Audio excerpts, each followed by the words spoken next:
Ongoing po drilling tayo ngayon. Ayan, so ngayon tingnan natin siya ay parang nagpahinga.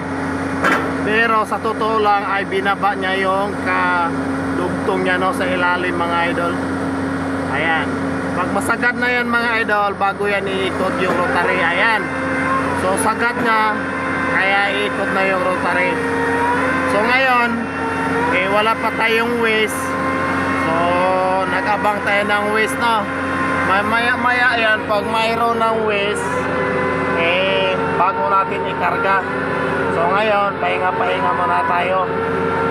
Ayan, ganito ang araw-araw namin mga gawain dito mga ka-idol. Ayan. So ito, yung mga bucket. May auger tayo, may cleaning bucket, may panghukay. At iba yung bucket na para sa pangbato. Yung sa pangbato wala dito mga idol dahil kadalasan dito lupa lang at bira lang ang bato.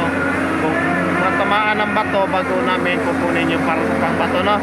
So ito naman yung drilling machine natin. Ayan, 300-05R no. Saan ito mga idol? So malakas naman to mga idol. Ayan, yung lakas niya ay tamang-tama lang talaga. So ang operator nito si Idol Francis Garado. Ayan o, so bali dalawa sila dito mga kapatid nag-operate mga idol. So ito na pala yung ano natin mga poste yung natapos no. So yung ginawa namin board fire at yan na ang ano pundasyon na mga poste tulad ng mga poste na sa likod.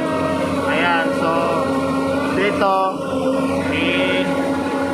nag-board fire na naman kami dahil para madugtungan na yung natapos ng poste sa likod mga idol.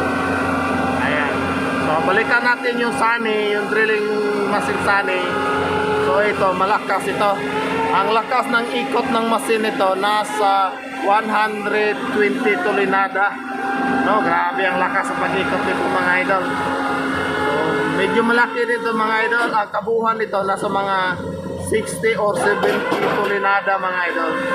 Kaso nga lang medyo maingay lang yung video natin dahil ongoing siya sa pag-drill. So ngayon, iniikot niya na mga idol dahil hugutin na niya yung kilibar niya no. Dahil pag tuloy-tuloy ang hugot niya, naabot ng 50 tulinada yan. So pag hindi yan kaya hugutin. So kailangan iikot-ikot muna bago dandan hatak tulad sa ginagawa ng operator natin no. Ayan. So kung tingnan lang natin, mabilis lang at madali lang tingnan pero mahirap yan gawin mga idol. Ayan o. So ito, pagkatapos nito pag board file, yung drilling machine, operator ng drilling machine natin at yung drilling machine, pahinga na naman yan no? So siguro, pahinga na naman yan ilang oras kung may advice bago kami maghukay ng panibago. Dito, nag-set up na yung para hukay namin panibago. Ayan. So kabilang pit na naman dyan mga idol ito. May kulay na ayan yung punto hukay namin mamaya. Pero wait muna tayo sa mga advice nila no.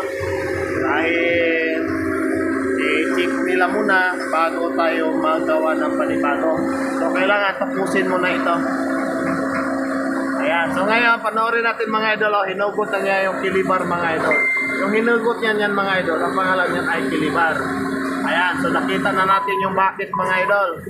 So yun na ang bucket mga idol. Pagkatapos bubaba yung rotary at idiin niya yung lock. Ayan, may lock yan. Bago bubukas yung pinto ng bucket natin.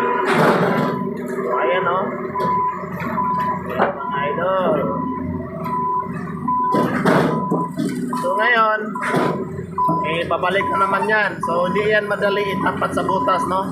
Kung hindi kasanayan, matagalan kaya papasok sa butas. So at yan lang mga idol, maraming salamat no. Ito lang muna yung update natin dito sa PNL Railway Laguna no. So 3 years from now siguro pwede na tayo makasakay ng mga train dito mga idol. So ganito mga idol, pakisubscribe na lang mga idol para lagi kayo updated sa mga videos natin dito sa PNR Laguna no mga idol. So yan lang, huwag malimot mag-follow at subscribe.